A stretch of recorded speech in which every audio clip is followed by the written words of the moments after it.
नमस्कार साथियों, मेरा नाम है दीपक कुमार द्विवेदी और आप देख रहे हैं आईसीएन न्यूज। हम उपस्थित हैं कानपुर विश्वविद्यालय में, जहां पर इस समय भावी लोकसभा चुनाव है और देखना चाहते हैं कि क्या जो स्टूडेंट हैं, जो छत्रपति साहू जी विश्वविद्यालय के स्टूडेंट हैं या अन्य पढ़ा लिखा समाज है, वो इस लोकसभा चुनाव को लेकर क्या सोचता है, क्या उसका व्यू। हम बात करेंगे कुछ लोगों से और पूछेंगे। जी, क्या नाम है भाई जी आपका? तो क्या लगता है कि जो लोकसभा चुनाव सन 2024 आ गया है, इसमें सरकार को जो मुद्दे छूट गए हैं, किन-किन मुद्दों को और उठाना चाहिए? जैसे कि अभी आप देख रहे हैं कि बेरोज़गारी काफ़ी बढ़ रही है और महँगाई भी काफ़ी बढ़ रही है, तो इस पे थोड़ा ज़्यादा गौर देना चाहिए सरकार को। और अभी जैसे नौकरियों के लिए आदमी बहुत परेशान हो रहा है युवा, तो उस पे ज़्यादा गौर फ़ोकस करना चाहिए। और जैसे कि आप पढ़े लिखे युवा हैं, तो उसमें पढ़ाई-लिखाई शिक्षा के स्तर में सरकार को और क्या करना चाहिए? अभी जो नई पॉलिसी लाए हैं 2020 में वो अच्छे से लागू हो रही है, तो थोड़ा शिक्षा का स्तर बढ़ रहा है। जो नया प्रकार का जो पहले वो पॉलिसी जो थी, वो पुराना ओल्ड मॉडल था पॉलिसी। अभी थोड़ा विकास हो रहा है, धीरे-धीरे और होगा और अच्छा होगा। अच्छा कर रही है शिक्षा के थ्रू। जैसा कि सरकार के द्वारा शिक्षा कहते हैं, सरकार का एक हर हमेशा मैनिफेस्टो में होता है कि शिक्षा और स्वास्थ्य में सरकार को अच्छी बढ़ोतरी करे, उसमें आप क्या कहना चाहेंगे? हाँ, वैसे काम तो सही कर रही है, पर स्वास्थ्य को लेके थोड़ा अभी जैसे कोविड हुआ था, तो काफ़ी अच्छा काम किया था सरकार ने। उसमें भी योगदान दिया था, काफ़ी वैक्सीन्स अपन लोगों ने बाहर भी भेजी थी और अच्छा सब कुछ किया था। पर अभी थोड़ी और ज़रूरत है अभी। अभी इस प्रकार से है नहीं कि इस प्रकार से दिन प्रतिदिन केसेज़ बढ़ रहे हैं, ह नई-नई बीमारियाँ आ रही हैं, तो उस प्रकार से अपना इंफ्रास्ट्रक्चर इस प्रकार से है नहीं कि अभी वो उसको फ्लो में ले जाए। और हम कुछ लोगों से बात करेंगे। जी, क्या नाम है आपका? शिवानी शर्मा। आपको क्या लगता है इस बार किसकी सरकार बन रही है? जिसकी भी सरकार बने पर हम ये चाहते हैं कि हमारी शिक्षा में और जो हेल्थ में है, तो उसमें काफ़ी डेवलपमेंट चाहिए। शिक्षा और स्वास्थ्य के अलावा और कौन से मुद्दे हैं जो युवाओं और जैसे खासकर आप महिला हैं, महिलाओं के बारे में क्या सरकार को सुधार करना चाहिए? मेन तो सिक्योरिटी और मतलब सबको सेफ्टी वगैरह हम लोग जहाँ भी रहें और फूड वगैरह मतलब कि महँगाई वगैरह कम होनी चाहिए और बस ये। और भी हमारे साथ एक छात्रा हैं, उनसे बात करेंगे। चलो, हमारे साथ एक और युवा हैं जो कि छत्रपति साहू जी विश्वविद्यालय में पढ़ते हैं, उनसे हम बात करेंगे, उनके क्या व्यू हैं लोकसभा चुनाव को लेकर के। जी, क्या नाम है आपका? मेरा नाम प्रखर राज सिंह है। क्या लगता है कि सरकार को अपनी पॉलिसी में और क्या सुधार करना चाहिए? सरकार देखिए मेरे हिसाब से अच्छा काम कर रही है। थोड़े-मोड़े कुछ सुधार हैं जिसको कि सरकार भी जानती है कि क्या करना है, क्या नहीं करना है। बस। और बाकी इस बार सन 2024 में किसकी सरकार बन रही है? सन 2024 में मोदी सरकार आ रही है, फिर से बीजेपी की सरकार बनेगी। तो और जैसे कैसे कह रहे हैं उत्तर प्रदेश में सपा टक्कर दे रही है, अन्य प्रदेशों में जैसे ममता बनर्जी हैं, केजरीवाल सरकार टक्कर दे रही है, तो क्या लगता है कि इस बार पूर्ण बहुमत सरकार बन पाएगी? देखिए अन्य प्रदेशों का तो मुझे नहीं पता क्योंकि इतना मैं न्यूज़ वगैरह नहीं देखता हूँ। लेकिन अपने यूपी की बात करूँ तो मैं बता सकता हूँ कि इस बार फिर से पूर्ण बहुमत की सरकार आएगी। नहीं, सरकार कह रही है कि इस बार 400 पार, तो क्या लगता है आपको 400 पार जा पाएगी? बिल्कुल, बिल्कुल जाएगी 400 पार। और हम कुछ लोगों से बात करेंगे, उनसे पूछेंगे। साथ अन्य कई युवा हैं, कई छात्र हैं, उनसे ही बात करेंगे कि लोकसभा चुनाव को लेकर उनके क्या मत है। जी, क्या नाम है आपका? मेरा नाम अंशराज सिंह है। क्या लगता है कि इस बार किसकी सरकार? देखिए, इस बार निश्चित ही इंडिया गठबंधन की सरकार बनने जा रही है। जैसे कि उत्तर प्रदेश में 80 सीटें हैं, 80 में से कितनी सीटें लोकसभा जीत पाएँगी बीजेपी? देखिए, जितना बीजेपी का अभी तक आइडिया लगा है, पूर्वांचल में बीजेपी सारी सीटें हार रही है। मध्यांचल में बीजेपी को सीटें मिल सकती हैं और पश्चिम में सीटें मिल सकती हैं। सरकार का एजेंडा है अब की बार 400 पार, तो कितनी? अब की बार सरकार बहुमत ही लिया यही बहुत बड़ी बात है, 400 पार तो अलग की बात है। तो क्या लगता है कि और कौन से मुद्दे होने चाहिए? देखिए, मुद्दे जो होते हैं चुनाव में, इस बार के नहीं हर बार के, शिक्षा, चिकित्सा, महँगाई, रोजगार आदि इत्यादि मुद्दों पर चुनाव होता है। मंदिर, मस्जिद, हिंदू, मुस्लिम इनके चुनाव नहीं होता है। भाजपा के पास इनके अलावा मुद्दे नहीं हैं। जिन मुद्दों पर चुनाव होना चाहिए, उन मुद्दों पर चुनाव इंडिया गठबंधन लड़ रहा है। अग्निवीर पे उन्होंने बात करी, महँगाई पे बात करी, रोजगार पे बात करी। भाजपा की जब सरकार बनी थी तो मोदी जी ने कहा था कि 2 करोड़ रोजगार प्रतिवर्ष देंगे। आज आप देख लीजिए कितनी सालें हो गई हैं, कितना रोजगार मिला है। क्या कहना चाहते हैं कि सरकार को बेरोज़गारी पे बात करना चाहिए, जातिवाद जैसे मुद्दे को हटा करके बेरोज़गारी और अन्य जो महिलाओं के मुद्दे हैं, उन पर बात करनी चाहिए? देखिए, बेरोजगारी जो होती है कभी ये देख के नहीं होती कि हम हिंदू के साथ होंगे, मुस्लिम के साथ नहीं होंगे। बेरोजगारी सबके साथ होती है। तो ऐसे मुद्दों पे बात करिए जिसमें सर्व समाज आता है। इन मुद्दों पे बात नहीं करनी चाहिए जो हम केवल एक समाज की बात करें। तो बेरोजगारी, महँगाई ये ऐसे मुद्दे हैं जो जिन पे सर्व समाज समाज का मत होता है। जैसा कि भैया ने अपना मुद्दा रखा और हम अन्य कई लोगों से पूछेंगे और उनके व्यू लेंगे। हमारे साथ एक और स्टूडेंट है, उनसे हम पूछेंगे कि इस बार किसकी सरकार? क्या नाम है भाई जी आपका? देव शर्मा। क्या लगता है इस बार किसकी सरकार? बीजेपी।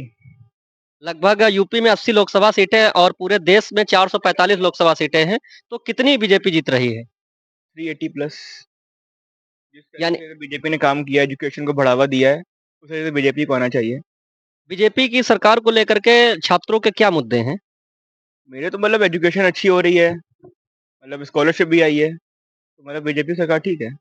आप और जैसे कि सरकार के और कुछ मुद्दे होते हैं, शिक्षा और स्वास्थ्य मेन है, इसके अलावा भी सरकार के और कई मुद्दे होते हैं, जैसे कि महिला सुरक्षा, इन सब बारे में आप क्या कहना चाहेंगे? बीजेपी की सरकार में महिला सुरक्षा मतलब अच्छी है, अच्छे कानून बन रहे हैं, पुलिस सिक्योरिटी भी काफ़ी अच्छी हो रही है, मतलब माफिया भी मारे जा रहे हैं सब, ठीक है। वुमेन एम्पावरमेंट आगे बढ़ावा दे रहे हैं, अच्छी बात है। और क्या लगता है कि इस बार यूपी में लगभग कितनी सीटें बीजेपी जीत रही है? यूपी में लगभग 75 80 है, 75। ठीक है, आगे हम और कई लोगों से बात करेंगे और उनके व्यू पूछेंगे। हमारे साथ और कई छात्र और छात्राएँ उपस्थित हैं, जैसे कि विश्वविद्यालय में 2 छात्राएँ हैं, उनसे हम पूछेंगे कि इस लोकसभा चुनाव को लेकर के उनके क्या व्यू है? जी, क्या नाम है आपका? मेरा नाम साक्षी है। इस क्या लगता है इस बार जैसे कि बीजेपी सरकार का एजेंडा है कि इस बार 400 पार, तो क्या लगता है आपको? हाँ, भाजपा का आना चाहिए क्योंकि हम लोग मतलब जनरल वालों को पहले सुविधाएँ नहीं मिलती थी बट अब यूनिवर्सिटी में बहुत सारी सुविधाएँ हो गई हैं। स्कॉलरशिप के लिए भी बहुत सारी सुविधाएँ हो गई हैं। जैसे हम लोग स्टूडेंट हैं, गर्ल्स के लिए भी बहुत सारी सुविधाएँ हैं जो पहले नहीं थी। तो मेरे लिए तो भाजपा बहुत सही है। आप किस विभाग की छात्रा हैं? मैं बीबीए की हूँ। बीबीए की छात्र। तो बीबीए का जो ऐसा डिप्लोमा है तो इसमें सरकार का कहने का मेन मुद्दा ये है हमारा कि सरकार को अपनी नीतियों में और शिक्षा को लेकर के, स्वास्थ्य को लेकर के और जो महिलाओं की सुरक्षा है उसके बारे में क्या नीतियाँ और सुधार करनी चाहिए? वो ऑलरेडी कर रही हैं और थोड़ा कुछ टाइम में और शायद डेवलप हो जाए। ऑलरेडी बहुत सब कुछ हो चुका है जैसे क्या कहते हैं हॉस्पिटल्स बहुत सारे ओपन्स हो रहे हैं। बहुत कुछ चल रहा है और जैसे पुलिस स्टेशन में भी बहुत सारे वर्क्स हो रहे हैं। मतलब पहले नहीं होता था कि मतलब तुरंत कॉल करो तो एम्बुलेंस आती थी, एक्शन नहीं होते थे बट अब एक्शन तुरंत हो रहा है। तो इस बार किसको वोट?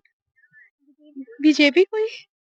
तो और अन्य जो पार्टियां हैं उनका वो लोग क्योंकि सारी पार्टियां जीतने का अपना-अपना प्रयास करती हैं तो इस बार क्या लगता है यूपी में 80 लोकसभा सीटों में कितनी बीजेपी? आई थिंक 400 पार कर सकती है बीजेपी।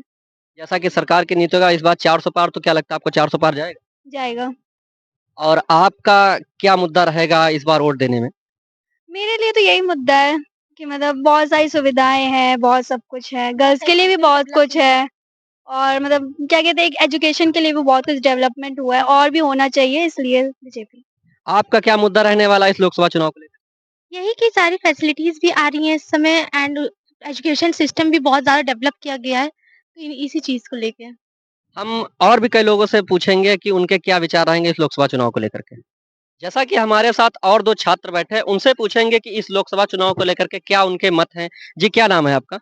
रत्नांजलि, मैं रिसर्च स्कॉलर हूँ यहाँ पर, जूलॉजी सब्जेक्ट से। क्या लगता है इस बार 2024 का चुनाव किन-किन मुद्दों पर रहने वाला है? पहला मुद्दा तो बेरोज़गारी का है, सबसे पहला कि इतनी सारी जो जॉब्स पहले थी, फैसिलिटीज़ थी, तो वो बिल्कुल बंद हो गई हैं। जो हमारी डिग्रियाँ हैं, वो पूरी तरीके से वेस्ट हैं एक तरह से। हम लोग पीएचडी कर रहे हैं, पर क्या फ्यूचर है हमारा? कोई वैकेंसी नहीं है, कुछ भी नहीं है। तो ये पहला मुद्दा है हमारा रोज़गार का। आप प्रॉपर्ली रहने वाली क्या कानपुर की हैं या कहीं बाहर की? कानपुर के ही रहने वाले हैं हम लोग। जैसा कि पहले सन 2019 के चुनाव में देखा गया था कि कानपुर में विकास किस प्रकार था, तो उस विकास को लेकर के सन 2024 के समय में क्या-क्या विकास हुआ है?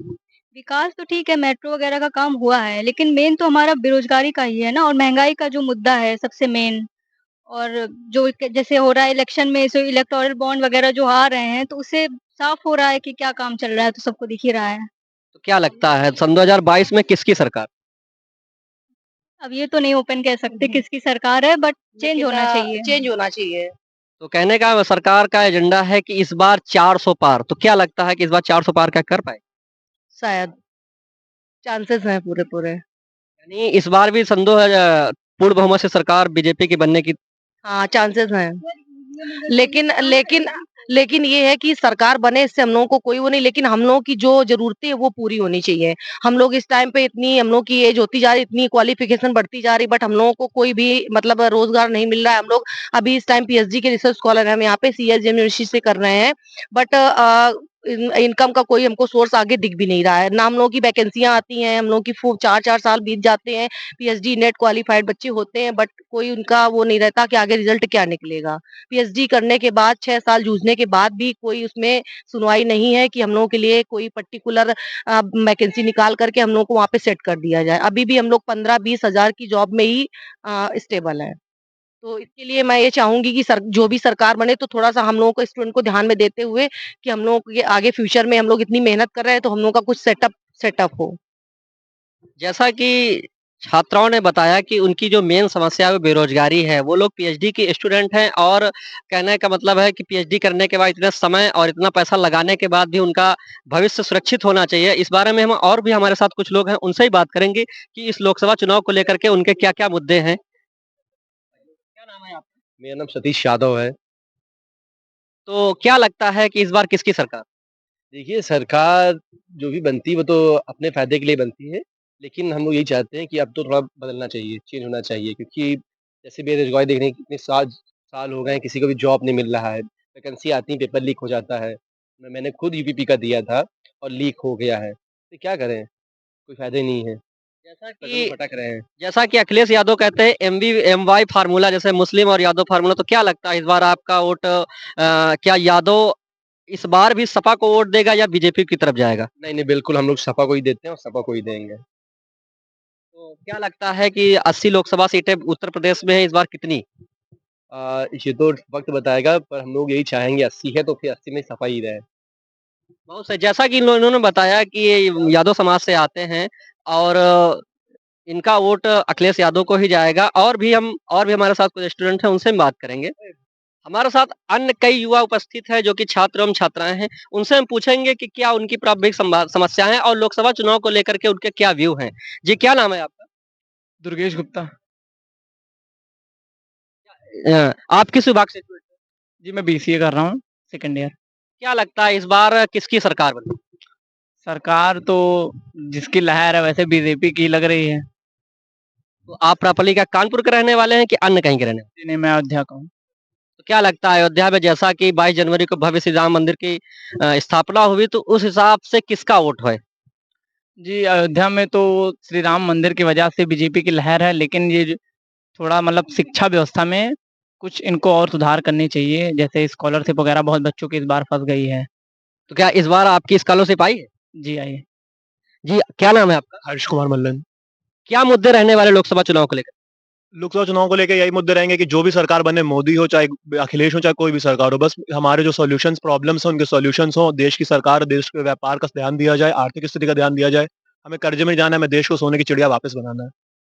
जैसा कि लोकसभा चुनाव पास आ चुका है, सभी पार्टियों ने अपने-अपने कैंडिडेट उतार दिए हैं, तो क्या लगता है इस बार जैसा कि जो अखिलेश यादव हैं, उनका एक फार्मूला था एमवाई और जो मायावती जी हैं, वो दलित वोट के साथ लड़ते हैं, तो क्या लगता है आपके प्रमुख मुद्दे क्या हैं? इस पे मेरा कोई विचार नहीं है वैसे, लेकिन मेरा जो अपना पॉइंट ऑफ व्यू है तो मैं सिर्फ बीजेपी को वोट दूंगा क्योंकि सारी सरकारों में से बीजेपी ने सबसे अच्छा काम किया है। तो तो क्या लगता है इस बार 80 लोकसभा सीटों में से आप लगभग कितनी बीजेपी सीट पता नहीं, शायद 350। नहीं, 350 मैं कहना चाह रहा हूँ कि उत्तर प्रदेश में 80 लोकसभा सीटों में से बीजेपी कितनी लोकसभा सीटें जीतने वाली है? मैक्सिमम जीतेगी देखिए इस बार तो, लगभग आपका अनुमान कितना? लगभग 60 प्लस। हम उपस्थित हैं विश्वविद्यालय परिसर में और हमारे साथ अन्य कई छात्र एवं छात्राएं हैं, उनसे हम बात करेंगे क्या उनके लोकसभा चुनाव को लेकर के क्या मुद्दे रहने वाले जी, क्या नाम है आपका? गौरी शर्मा। क्या आपका वोट है? नहीं, मेरी वोटर आईडी नहीं बनी है, तो मुझे इस बारे में अभी कोई नॉलेज नहीं है। क्या लगता है इस बार किसकी सरकार? बीजेपी? बीजेपी। हुँ। बीजेपी का एजेंडा है कि इस बार 400 पार, तो क्या लगता है 400 पार हो पाएगा? पता नहीं मुझे इसके बारे में ज़्यादा। आपका वोट है? नहीं। यानी इन जो छात्राओं ने बताया कि इनका अभी तक वोट ही नहीं बना है और भी हमारे साथ एक छात्रा हैं, उनका पूछेंगे। जी, क्या नाम है आपका? चारू त्रिपाठी। क्या इस लोकसभा चुनाव को लेकर के क्या मुद्दे रहने वाले हैं? मेरे मुद्दे नहीं नहीं रहने दीजिए।